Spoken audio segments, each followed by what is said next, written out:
Let's delve into some responses by the alt-right, shall we? And I'll start with something special, a response video by the Alternative Hypothesis, which serves a perfect purpose to showcasing the dishonesty and lack of research that threads itself throughout the alt-right and their case for race realism. So then, what is the point of all of these sources? Who are these sources for? It's clear he hasn't read them.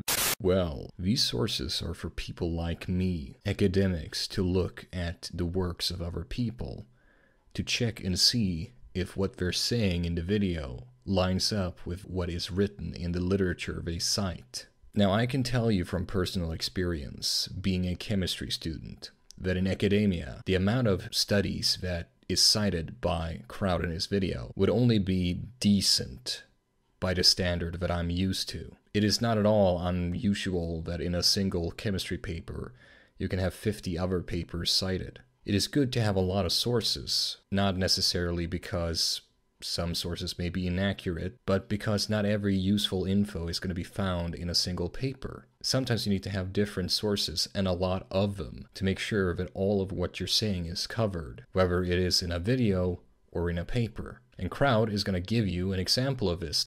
Here's the thing, you, and to some extent I myself, might be used to making videos where we don't have to be constrained by scientific standards and where we can just broadly interpret whatever social phenomena may appear within our political worldview. And in the end, it would suffice to simply post some newspaper articles as a source. However, in STEM, speculation without evidence is nothing but worthless, and there are strict rules to source every single claim that is made. And since these videos are by now made with the help of actual STEM researchers and academics, it comes without saying that I have eventually resigned to put myself under the same standard of work for these videos that they would require and are happy with. In short, that means that the typical anti-social justice video with sources, if existent at all, being some newspaper articles will not work here. Every claim made on a scientific basis must, under all circumstances, be sourced. And what differentiates sources in STEM from sources one puts forward in politics is that source lists are incredibly long. To quote a Dutch chemistry student who helped me with the work on this video, "If I hand in a paper that only has 7 sources, people will look at me and ask,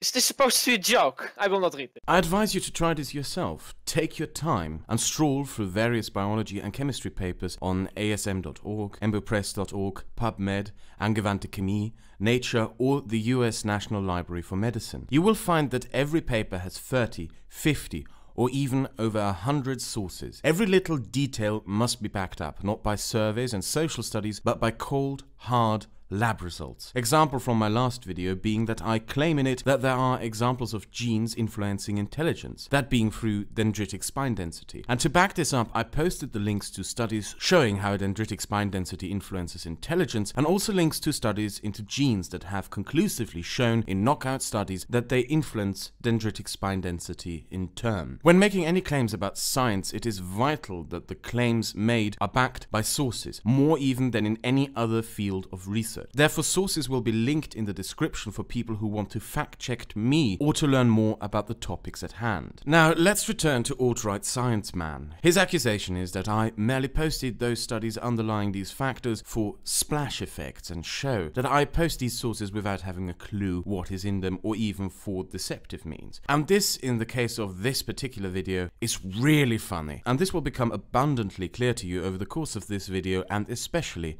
at its end. In one point in the video, he mentions that an effect size in a study in an article he's talking about is so small that it must fall within the margin of error. But if you read the abstract, you'll find that no, there's a positive effect size with a 95% confidence interval in all 3 of the conditions analyzed. I have read that study. The methodology is questionable, the results are questionable, and they even admit to it in that very paper itself. And far more importantly, it is, like all your sources, a genome-wide study. In case you don't know what this means, it means they do not conduct any gene analysis, protein analysis, or any other research that would actually determine the function and expression of genes. Listen, I think I did a good enough job underlying this in the last video, but I'll do it again here for the slow ones. The problem with the study is not with its math. The problem with the study is that it is only math. That there is zero lab work, zero of the research that would make this a biology paper. It's purely mathematical correlations that will not provide results conclusive enough for definitive claims in biology. So the only one who probably didn't read his own sources is alt-right science man. But when it comes to sources, I believe there is a far better point at which we can see who is being truly deceptive and dishonest here. The basic problem with Kraut and this Chem Savant 47 guy's criticism is that they don't know what quantitative genetics is. Okay? I'll just read something from the textbook Behavioral Genetics by Robert Plomin. Quote, "For complex behavioral traits in the human species, an experiment of nature, twinning, and an experiment of nurture, adoption, are widely used to assess the net effect of genes and environments. The theory underlying these methods is called quantitative genetics. Quantitative genetics estimates the extent to which observed differences among individuals are due to genetic differences of any sort and to environmental differences of any sort without specifying what the specific genes or environmental factors are. ... Behavioral genetics uses the methods of both quantitative genetics and molecular genetics to study behavior." And this segment here, especially the book and the quote, are amazing.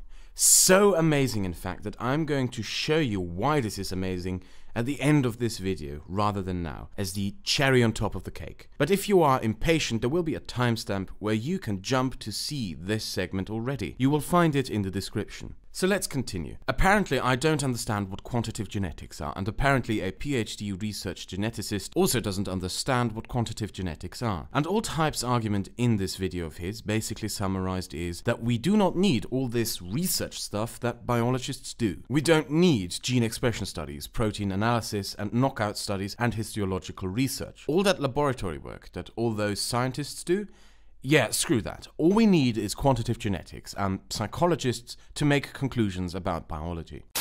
Right, it's a field, okay? And what these people are doing, Kraut and this Chem Savant guy, is they're denying either the existence or the validity of an entire field. I mean, often you'll see people saying that their opponents are anti-science, and that's just sort of a "you're dumb, I'm smart" talking point. But in this regard, I can say that these two goobers are literally against an entire field of research.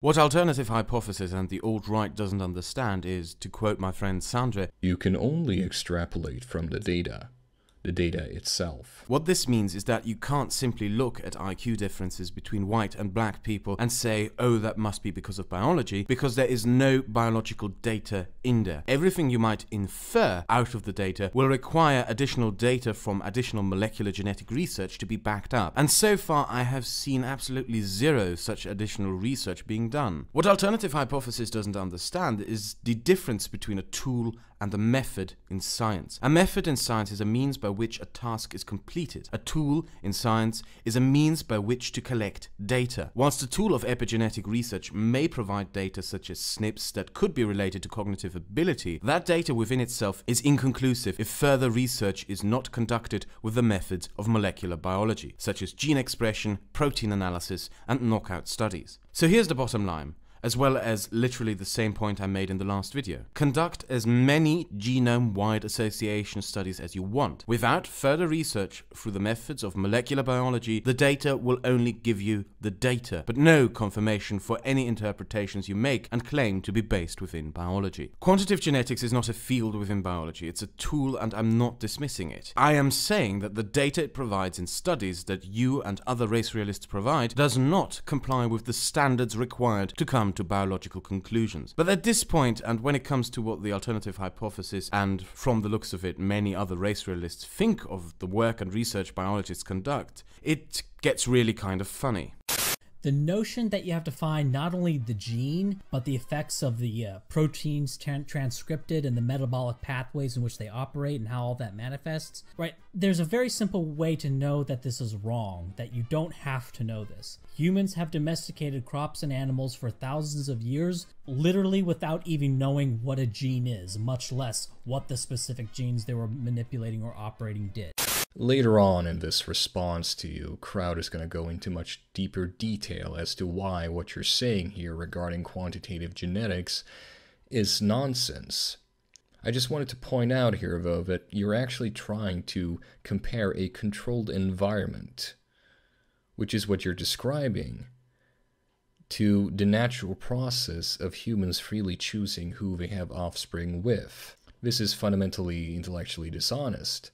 You can't do that. Humans are not bred like dogs are bred, for instance.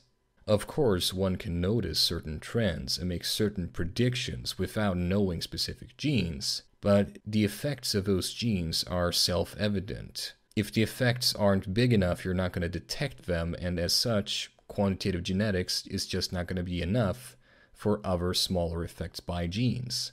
And when it comes to SNPs, in most cases, the effects are pretty damn small. Meaning that when it comes to the SNPs of interest in the papers that was cited in the article about race and IQ, the effects would be too small to really detect with the normal conventional means of genetic manipulation that humans have engaged in before genetics was a thing. You don't have to know what a gene is, let alone find the specific genes, to correctly infer that some trait difference is down to a genetic difference. Or, if we don't know what genes are, an innate difference. In order to correctly infer some innate/genetic difference and make successful predictions and be able to genetically modify plants and animals.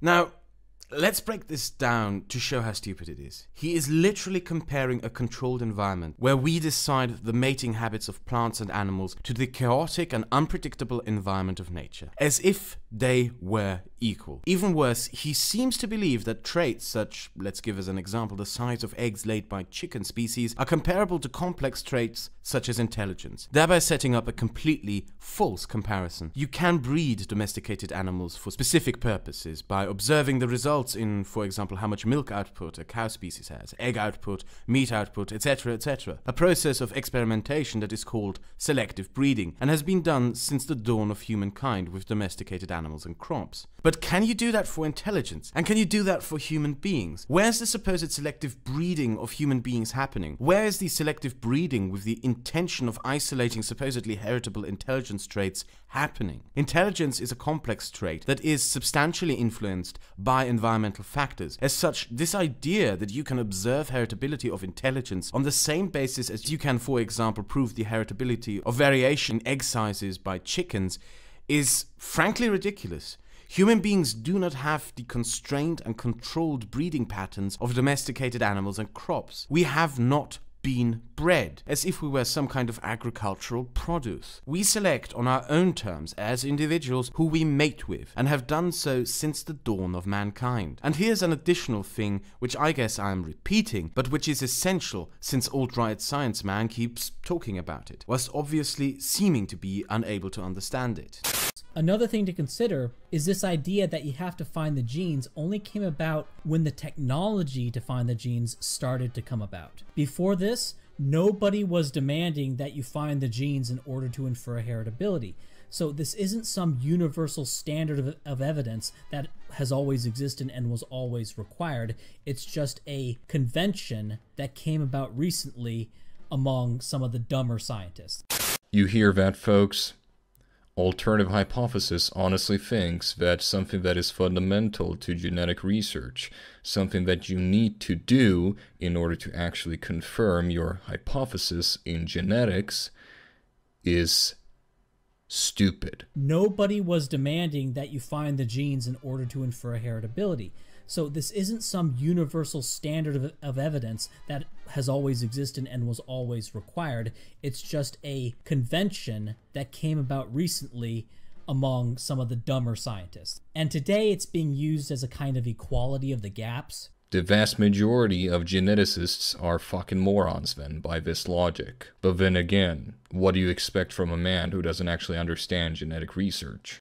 And today it's being used as a kind of equality of the gaps, because factor analysis and admixture studies, along with a long-running natural experiment that is human civilization up to this point, along with ruling out all sorts of environmental factors that supposedly cause racial IQ differences in IQ, and all that entails, like poverty and nutrition and stereotype threat and discrimination and stress, right? Ruling all those things out.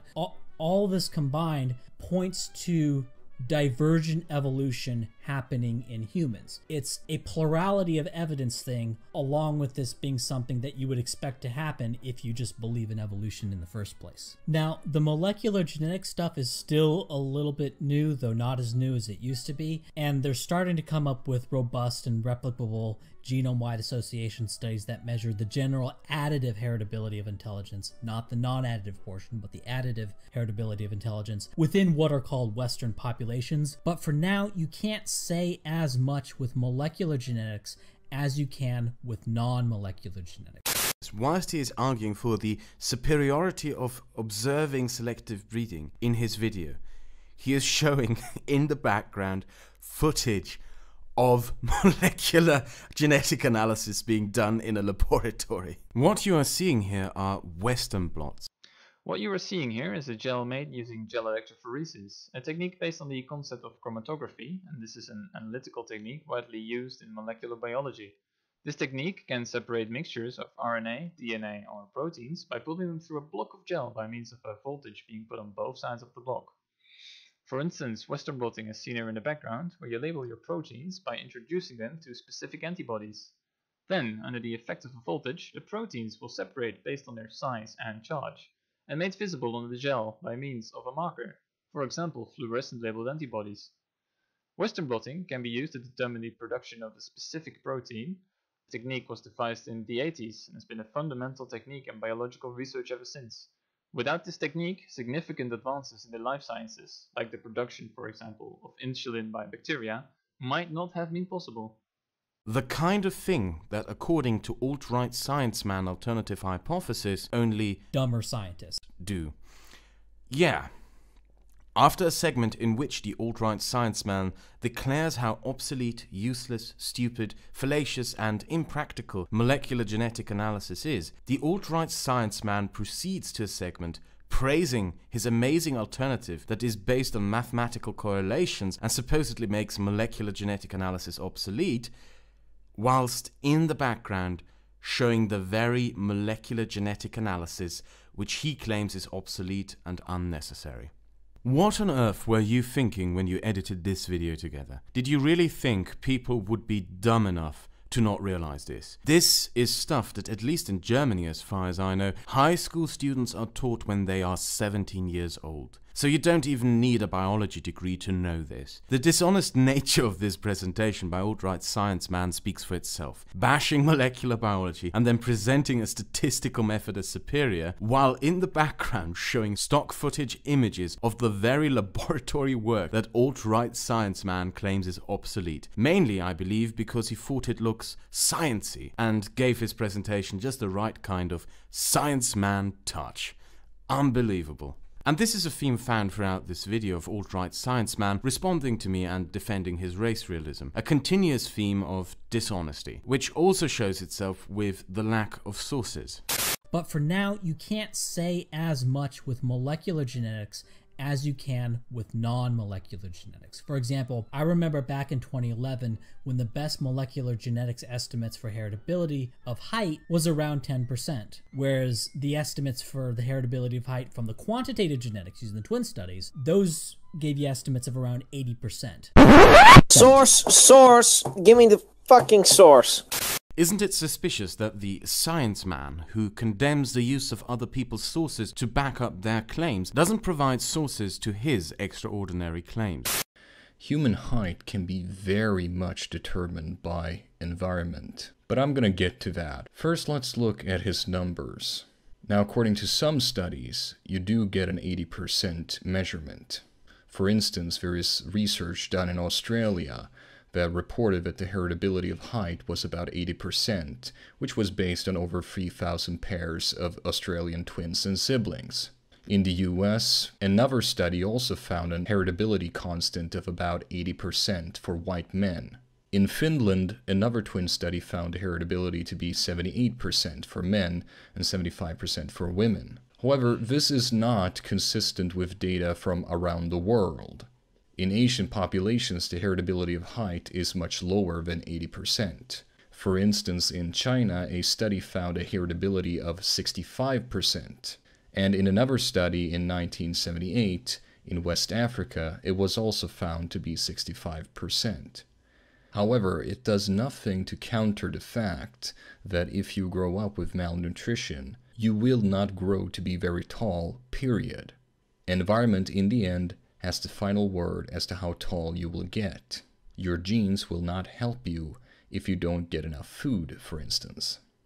Which brings us to another point as to why these percentages don't really say that much. Why do different populations of a similar genetic background have differing heritability of height? The answer is environmental effects.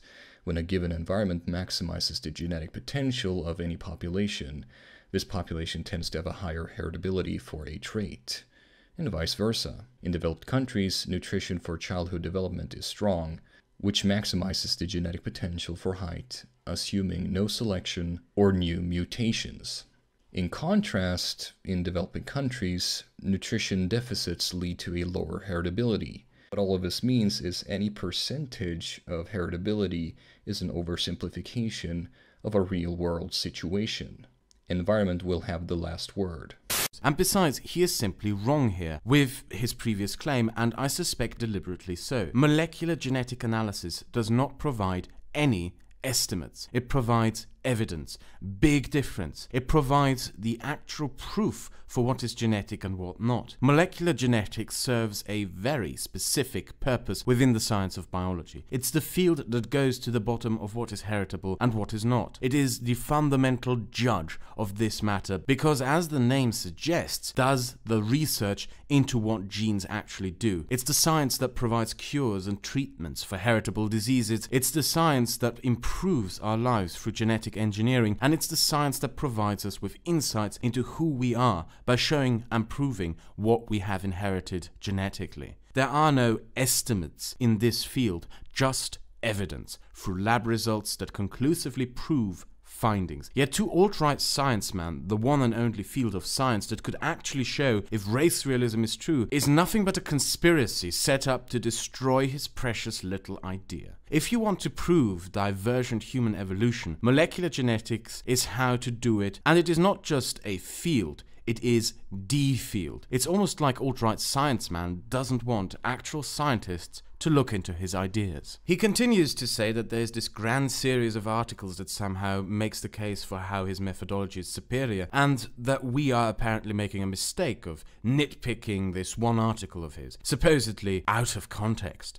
No, we are not. Molecular genetic evidence is the one and only conclusive method by which heritability of specific traits is tied to a specific gene and conclusively proven or not. And that one part of your article is the only one where you cite actual papers from STEM, which turned out to be non-conclusive and not in support of your case, which you then conclude by saying that conveniently the only scientific field which can either provide or disprove any claims of the heritability of intelligence, namely molecular genetics, is somehow unnecessary and wrong.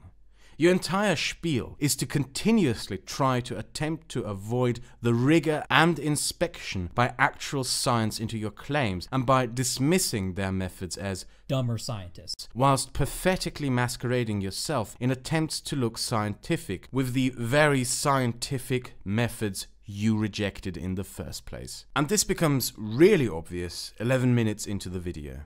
And Kem Savant has been saying some pretty stupid stuff, period. Another argument Kem Savant made that was just kind of weird was about different genes being expressed differently in different cells. But to be quite frank, there are SNPs that exist between different tissues. For example, if I were to take sample tissue from your liver, right, and then take another sample from like muscle and out of your arm or wherever, skeletal muscle tissue or smooth muscle tissue, doesn't fucking matter. You're going to find different SNPs in your liver cells than from your muscle cells. So looking at SNPs within different tissues, so what if you've got different SNPs in different tissues? Because, for example, I could have a SNP in my heart that is more prevalent among Asians than it is in white people. And then let's say I've also got a SNP in, let's say, one of my, I don't know, my glute muscles or something like that that's more prevalent among blacks. Do I have black booty and then I've got Asian yellow fever heart? I mean, what's your example here for how this makes any damn difference? That's within the same person. And I have no idea what any of this is supposed to mean. Cells throughout the body have genes either deactivated or removed outright all the time, he's right, but what this is supposed to be a criticism of, I have no idea. I find it very interesting that you supposedly don't understand what synthetic dissident is actually getting at here. It should be obvious to anyone who's read any basic level of biochemistry or genetics. But let me spell it out for you, alternative hypothesis. Synthetic dissident was simply pointing out that a SNP may have no effect depending on what cell type you're looking at. It really is that simple. I do always find it very interesting how the very same people talking about the Dunning-Kruger effect are usually the ones who are actually afflicted by it. The reason that synthetic dissident is mentioning this is because it is one of the biggest reasons as to why genome-wide studies are not nearly as trustworthy as you seem to think they are. They definitely have a place, and they can definitely be useful to find sites of interest in the genetic makeup of individuals. But they are definitely not precise enough to in any way make any determinate statement regarding specific genes. And after that journey through just how much our dear alt-right scienceman doesn't know, we get into the wonderful conspiratorial part of all of this. What this chem savant guy said, this is what his boss wants to hear, this is what his co-workers want to hear, and it's what the people in charge of giving out grants want to hear. Here we run into a very interesting thought pattern you have regarding academia. It doesn't really work the way you think. Academics, generally speaking, don't give a fuck about political correctness. Yes, of course, if someone were to find that there really was something to racial IQ, genetically speaking, yeah, the media, especially these days, might have a problem with that. There is definitely a political correctness in the media. But there are too many egomaniacs in academia to just let a big finding like that slide. In academia, the dissident opinion that turns out to be correct is a sure way for an academic to become famous and immortalized even. History of science is full of example of mavericks, if you will, who have gone against the stream and made a name for themselves in science because they dare to think differently from other academics. To a large degree, this is even encouraged. Plenty of controversial discoveries in science have been found by individuals who don't care about the opinions of their peers or society at large. They only care about the evidence, and that is the whole point of science. It is supposed to be independent of the culture in which the individual doing the scientific experimentation has been brought up in. Your opinion is just that, an opinion. But the evidence is the evidence, and if there really was something to racial IQ, no amount of political correctness would be able to contain that discovery. But the problem is that unlike Kraut and unlike this guy Synthetic Dissident, which is a name Chem Savant uses on Twitter, these people that I'm getting data from, these are dissidents. And so I can't tell you who they are, but then of course there's a problem. How do you know I'm not just making them up? If your views are dissident, if your scientists are dissident scientists, as this man so boldly proclaims, and they have actual proof that what you are saying is substantial and correct, they would not be dissident views. The moment you come out and say, I have research that disproves how we fundamentally think about something we have thought to be true for the past 100 years, and it survives peer review, you will become the new Einstein, the new Darwin. Because then you will have debunked something that the entire scientific community was not being able to produce over 100 years' time. This is why Einstein or Hawkins is so well known. Kraut likes to talk about how he's in contact with credentialed experts all the time, and the reality is so am I, but the thing is, because my views are dissident views, I don't have the freedom to reveal their identities. If you find genes that are directly related to IQ differences that have a gigantic impact, but they only occur in whites, do you think that medical companies and the entire academic community will give two flying fucks about this? The only way you can fuck up a research conclusion that is controversial is by scientific misconduct. For instance, if you make claims without evidence. So let's say, for instance, that the conclusion of your research is making a discriminatory statement that could be considered racist. But nobody can debunk it. They have no reason to fire you, because then it would be fact. And facts cannot be racist. trying to fire people for not adhering to your opinion is just bad medicine. Look, Philippe Rushton was the author of the most used intro to psychology textbook, college intro to psychology textbook in Canada at one point. But once he started talking about divergent human evolution, he became a pariah. James Watson was fired from his own institute for having evolutionary thoughts about Africans. Arthur Jensen had to have bodyguards on his campus, this was back in the 1970s and 80s, for his belief in divergent evolution in humans. Or Larry Summers, who was fired from Harvard for saying that evolution may have played a role in sex differences in math and science. Bruce Lawn did some work on a gene that varied by race that had to do with the brain. I forget the specific what is, something encephalus something. But he abandoned that line of research after all sorts of threats and being advised to abandon the research in order to save his career. The examples alt-right science man gives for his dissident scientists that need protection are actually rather funny. One of them is James Watson, who was awarded the Nobel Prize for his groundbreaking research into DNA, however was fired in 2007. Now, alt-right science man claims he was fired for producing work and looking into divergent human evolution and race. However, when you look into it, a completely different image emerges of an acclaimed scientist who at some point seems to have completely lost his marbles. Starting in the year 2000, when he claimed that there is a connection between exposure to sunlight and sexual urges, and that melanin has consequently made dark-skinned people more sexually active, saying at one point that melanin is better than Viagra because you don't have to think about sex. Who knew that race realists are that woke? Now, all of that is a bold claim to make. He must have conducted quite a bit of research to come to this conclusion. And guess what? He did do research, and he even presented it when he made that claim. I kid you not, he showed an image of a sad-faced Kate Moss as evidence for his claim to a packed lecture hall.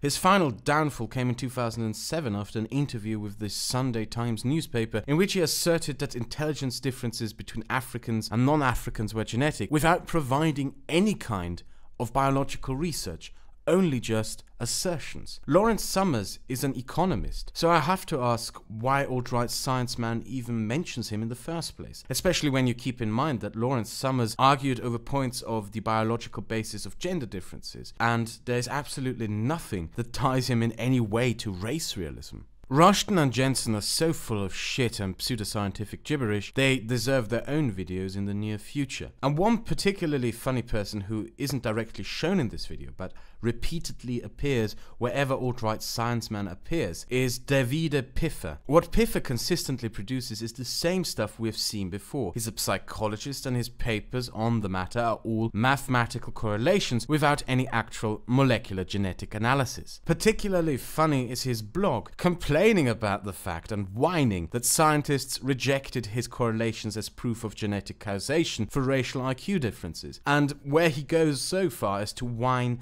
that the process of peer review and examination by scientists should be replaced with a popular vote. To put this short and in summary for all of you, STEM science is not a democracy. It is an absolutely strict meritocracy. And concerning Bruce Lawn, a simple search through his work will reveal that he basically did the same thing that alt-right science man did, which is make claims on the basis of mathematical correlations without further molecular genetic research. He did research on something encephalus something. Microcephalin, a gene that expresses itself in fetal brain development. In particular on two alleles which appeared to correlate with two significant developments in human civilization, that being the emergence of the agricultural revolution and the emergence of writing. Finding that these alleles are less common amongst Africans, he argued that this was evidence for a racial genetic difference in cognitive ability, however also fell short of doing any molecular genetic analysis to either prove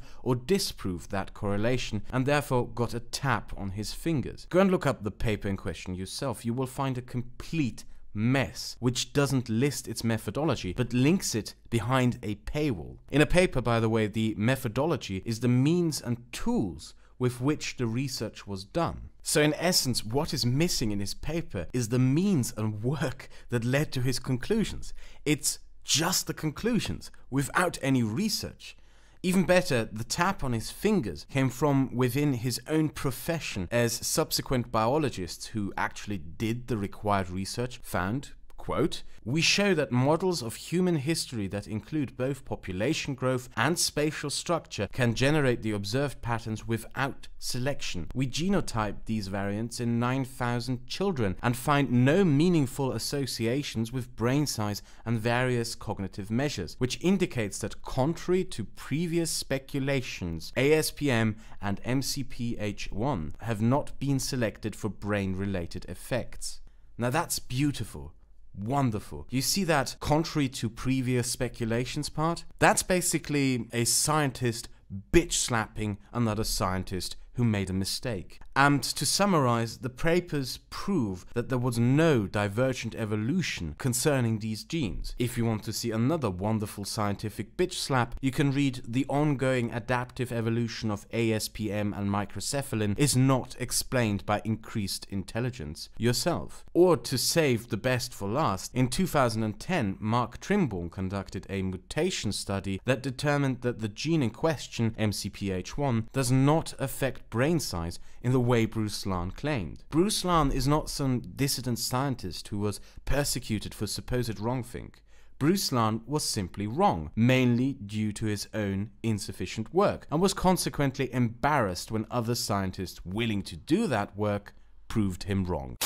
These differences in environment produced obvious genetic differences between the races. Why assume identical brains? You could say that because Africa was harsher than Europe, that Africans must be more genetically predisposed to intelligence, however we operationalize that. And their smaller brains, in fact, have more tightly packed neurons, or they're more efficient or something like that. Now, I don't think so, but that would be a far more plausible argument than equal or whatever. I think that modern industrial civilization comes from a population that evolved first with farming in winter. If you're in an area that's so cold that you can't farm, that's a whole different set of cognitive traits. Inuits actually have the physically largest brains of any separable group, and thus probably the most neurons. But their cognitive abilities, at least so far, haven't translated to economic success in modern economies or into high scores on modern IQ tests. The idea is that farming in winter requires planning and develops a set of cognitive abilities that leads to more complex economies than the cognitive traits required to survive in a desert do. And here we get to a very interesting point in the video, ladies and gentlemen. Let's counter his point here regarding Inuits, white people, and Asians, and how they supposedly have a bigger brain size than the other so-called races. First of all, let me just say that there is actually some truth to this claim. We do know, for instance, that Africans actually do have smaller brains on average than people in other parts of the world. An obvious explanation to this could be malnutrition, because guess what? A lot of African countries have a lack of food. Varying levels of lead poisoning, which is quite common in Africa, is another cause. Also, a lack of proper schooling is another explanation. However, what is another reason as to why Inuits, Northern Asians, and Northern Europeans have bigger brains on average than the other so-called races? Well, you gotta keep in mind that when I say Northern Europeans, for instance, I do mean Northern Europeans and not Southern Europeans. So even within the same so-called race, you know, white people, there seems to be a difference here. And there is. However, one of the explanations as to why this is surprisingly simple, and it very much shows just how little alternative hypothesis actually understands of the topic that he's talking about. Not only do Inuits, Europeans, and Asians in the north have bigger brains, but they also have bigger eyeballs. In fact, all people living in or are native to the northern latitudes have bigger brains and eyeballs. This is explained in a paper from 2011 by the University of Oxford. They explain that the farther that human populations live from the equator, the bigger their brains. However, it turns out that this is not because they are smarter, but because they need a bigger vision area of the brain to cope with the low light levels experienced at high latitudes. What they found essentially was that areas with dull gray cloudy skies and long winters are places where people evolved bigger eyes and brains so they could visually process what they see. The human brain needed to compensate for the low light levels at high latitudes, and it's indicated by the fact that actual visual sharpness measured under natural daylight conditions is constant across latitudes, which suggests that the visual processing system has adapted to the ambient light conditions as human populations have moved across the globe. Now, the study took into account a number of potentially confounding effects,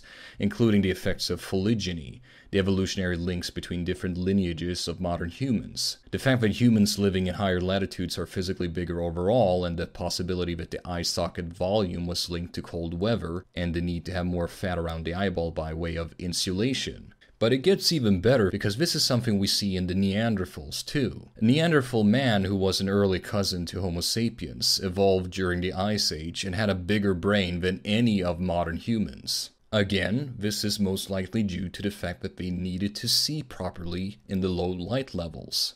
Since the Neanderthals evolved at higher latitudes as well, and also had bigger bodies than us modern humans, more of the Neanderthal brain would have to have been dedicated to vision and body control, which leaves less of the brain to deal with other functions like social networking, for instance. Despite the bigger brain size of Neanderthals, I think it's pretty safe to say, though, that they probably were not as intelligent as us modern humans. For instance, they didn't make nearly as complicated tools, nor did they ever invent agriculture. Now, these findings alone do show that the idea that alt-hype is pushing here, that brain size is in any way correlated to actual cognitive function, intelligence, is nothing but bunk. It is nonsense. But it gets even better, because according to his own reasoning, black people should actually be better at decision-making than white people. Let me explain. According to a study from 2010, it was found that the orbitofrontal cortex was actually bigger in African Americans than in Caucasians. And the difference is actually somewhat substantial. For those who don't know, the orbitofrontal cortex deals with quick decision-making. In other words, black people should be way better at stockbroking than white people. Of course, I'm not actually suggesting this. The sample size of this particular study is very low, but it is actually quite funny how you can use the very same logic that alt-hype is using to disprove his own point. How, according to his own reasoning, black people are actually the Ubermensch. It should also be noted, though, that in this study there was no real difference in total gray matter and total white matter noticed between the so-called races. Which brings us to another important point. One should never confuse the brain volume with the actual brain matter. People can have different volumes of their brain, but it doesn't mean that they have actual more brain matter. Yet another thing that alt-hype doesn't seem to understand. And now, for the last part of this video, as I have announced at the start, I have something special. Something for which we have to return to the start. Do you remember the book quote from the beginning of this video? For complex behavioral traits in the human species, an experiment of nature, twinning, and an experiment of nurture, adoption, are widely used to assess the net effect of genes and environments. The theory underlying these methods is called quantitative genetics. Quantitative genetics estimates the extent to which observed differences among individuals are due to genetic differences of any sort and to environmental differences of any sort, without specifying what the specific genes or environmental factors are. Behavioral genetics uses the methods of both quantitative genetics and molecular genetics to study behavior. Now, after gathering the research for this video together with a group of academics and thinking I was done with all the research, I watched his video again to find any potential mistakes I made and got hooked on this part. ... What does that ... stand for? What is missing here? A paragraph? 2 paragraphs? An entire page or even more? Now, since it's missing and you might assume alt-right science man is honest, it must be something completely insignificant to the subject at hand. Right? Is it? I got hooked on that, so screw it, I bought the book and read it and found what was missing. And it was just one single sentence. Quote, "When heredity is important, and it almost always is for complex traits like behavior, it is now possible to identify specific genes by using the methods of molecular genetics," the topic of Chapter 9. You literally cut out the part of that quote that disproves your point. And it gets even better, because why stop here? So I read the entire 500 pages of this book. The book by Robert Plomin is a summary of the methods used by psychiatrists and psychologists like himself to make estimates on the heritability of behavioral traits. In chapter 2, we get an overview of Mendel's laws of heritability, in particular giving us an example of Huntington disease and how Mendel's law of heritability can be used to make predictive models that attest to a 50% chance of offspring having Huntington disease. And here it underlines that in the end, however, the only conclusive way of determining if a child has inherited the disease is through testing, the kind of testing done through the methods of molecular genetics. And this same pattern repeats itself throughout the book, the author describing how statistical analysis can provide prediction models, but that molecular genetical analysis in the end has the final say and is the method that provides conclusive evidence or disproves the predictions. On page 18 in the same chapter, we find an in-depth explanation as to why identification of specific genes, as well as protein analysis through methods of molecular genetic analysis, is the most important part of research into heritability, whilst the tools of epigenetics merely provide calculations for predictions that then have to be either proven correct or false by the methods of molecular genetic research. Chapter 3, Beyond Mendel's Law, at page 29 on cognitive ability, is really special. It underlines that transmission of general cognitive ability does not seem to follow simple Mendelian rules of heredity, as pointed out before, because it's not observed within a control environment, and that the tools of quantitative genetics can merely provide mathematical correlations, as well as candidate genes for further research. To summarize for the slower ones amongst you what this means, this chapter in essence debunks what alt-right sciencemen said about the supposed benefits of observing selective breeding for conclusions on cognitive ability in the very video in which he supposedly cites this book as supporting his case. The entire chapter 4, DNA, the basis of heredity, is about the importance of molecular genetic research in this field of psychology. Quote, however, it is important to understand the biological mechanisms underlying heredity for two reasons. First, understanding the biological basis of heredity makes it clear that processes by which genes affect behavior are not mystical. Second,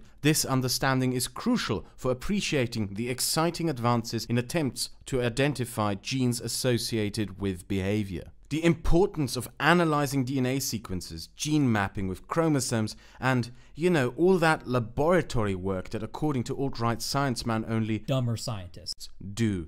In chapter 5, Animal Models in Behavioral Genetics, at page 65, we read that the correlations made with experimental breeding groups are merely just correlations if without gene knockout studies, gene silencing, and research into gene expression. All that stuff that the dumber scientists do. In chapter 8, the interplay between genes and environment, covering animal models, adoption studies, twin studies, and DNA studies, concludes in summary on page 127 with the vital importance of identifying the genes for further molecular genetic research, and that epigenetics provides merely candidate genes for such research.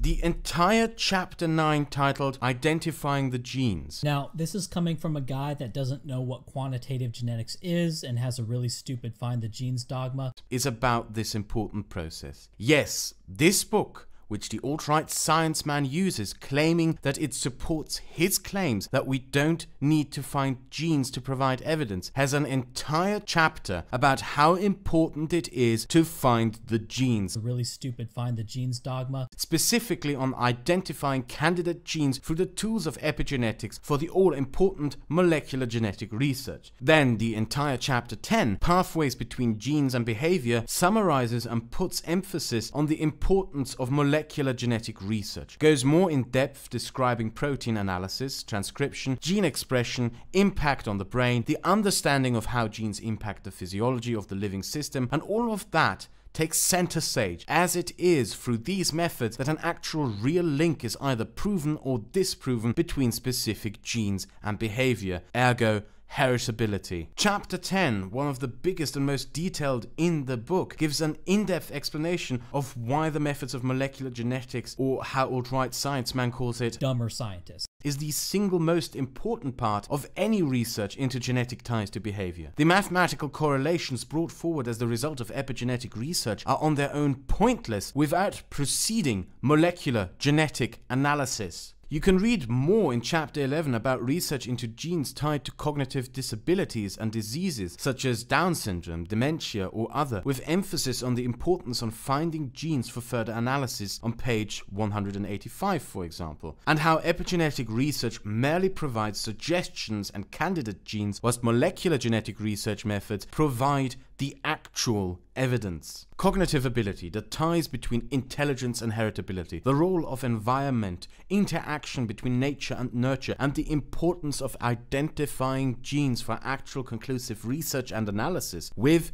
the methods of molecular genetics. Yes, ladies and gentlemen, this book has an entire chapter dedicated to the alt-right's favorite race realism pet, intelligence, and its heritability. By the way, showing how the alt-right is full of shit, a chapter that alt-right science man conveniently forgets about. Even more, it goes into specific cognitive abilities in chapter 13, aka IQ test performance and their potential heritability. And also here, at page 228, we find that it underlines that finding the genes for further molecular genetic analysis is of the most major importance. The really stupid find the genes dogma. Specific cognitive disabilities such as schizophrenia, personality and social psychology such as parent-offspring relationships, peer relationships, romantic relationships, sexual orientation, self-esteem, attitude and interests, behavioral economics, personality disorders like schizotypal personality disorder, obsessive-compulsive personality disorder, antisocial personality disorder, and criminal behavior. With all these examples chapter by chapter given, you will find a very specific detailed summary on how the most important part is that the tools of epigenetics merely provide suggestions for genes, and that in the end the identification of the genes and their further analysis through the methods of molecular genetics is of the most significant importance. To put it short and bluntly, alt-right science man, the alternative hypothesis, took the academic work of a renowned psychologist and lied about it to make it look as if that psychologist were some sort of supporter of his little alt-right science man pseudoscience race realism. Besides being completely dishonest, this is also highly unethical. Robert Plomin, throughout the entirety of his book, makes it very clear that quantitative genetics can merely provide candidate genes for further molecular genetic research, and that it is molecular genetic research that in the end will provide evidence for if specific genes are responsible for behavioral traits suspected to be heritable. An alt-right science man took his work and lied by omission to make it look as if Robert Plomin was saying the exact opposite. Not only lying about his case and attempting an appeal at authority fallacy, but also potentially besmirching the good name of an academic researcher for the purpose of furthering his own pseudoscientific racist agenda. In the end, I highly recommend to the entire audience to go and buy and read the book themselves, because ironically it confirms everything I said in this video and in the video before. And I especially recommend buying the book and reading it to all the morons screeching that I am wrong, and to pay special attention to chapter 9 titled Identifying the Genes, which is literally about finding the genes and how important that is. The really stupid find the genes dogma. A little update at the end. As you noticed throughout this video was mainly a collaboration with the Swedish chemistry student Sandre, who also runs his own YouTube channel covering similar topics. I will leave links in the description, and I highly recommend you go and watch some of his videos. And with the Dutch chemistry student Zabi, who I am trying to talk into opening up his own YouTube channel. Also with the awesome geneticist Synthetic Dissident, to whose Twitter I will link in the description, and a British biochemist who also helped substantially with the research for this video, and I will link to her Twitter in the description as well. They are all part of a small group group of people that has assembled itself over the past months of academics and students, helping me and other YouTubers get a better understanding of biology. Starting out humble, we by now have an American geneticist, a Swedish chemistry student, a Dutch chemistry student, a Dutch molecular biologist, a British biochemist, a Portuguese anthropologist, and a few more, with whom we have gathered together to research these topics and admittedly often just shoot the shit in calls and chats. If you wish to join our conversations, feel free to join a Discord server, to which I will link in the description. And I have no idea what any of this is supposed to mean.